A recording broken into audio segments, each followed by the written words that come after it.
Usury. Any interest rate is called usury. Usury is illegal. So in Christian nations, lending money for an interest rate was illegal. So because it was illegal for the Christians, who did the lending? The Jews. So there was Christians who could lend for 0% or didn't lend at all. And then these people called the Jews would come over and start lending money. They would start charging money. And in a couple generations, guess what would happen to the economy? The Jews owned everything. And then guess what the king did? Rounded them up and threw them out of the country. Then they go to the next country, and what would they do? Same thing. And what would that king do? Round them up, kick them out of the country. This went on for thousands of years. This is why the Jews in history have had no country. Because the king would have, they would say no usury, no money lending, and they would start the money lending, they would start the central bank to compete with the king would kick them out. They go to the next country, do it again.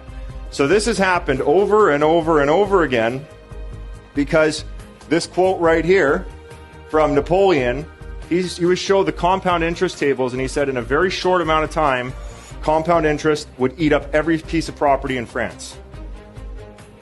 In fact, I'm going to show you how powerful compound interest is. It's a very scary thing. And there's a reason why it was illegal. Illegal in the Christian nations and the Christian philosophy because it would literally enslave people. Guys, the interest on credit cards enslave people today. Does student loans enslave people today? We no longer have forced slavery. We have debt slavery now. It is no longer forced slavery.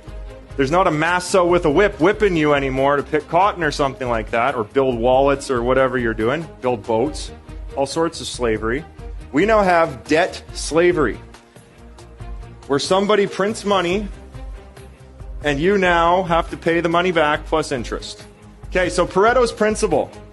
In Italy, an economist named Pareto noticed that 80% of the land was owned by 20% of the families. The start of modern banking was in Italy. You had the Jewish population there, and they would exchange gold for notes. And in Italy, you had the Pareto principle, where 80% of the land was owned by 20% of the people. Who's heard of the 80-20 rule before? That's from Italy. And I want you to write this formula down. Time times compound interest equals power. And today, when you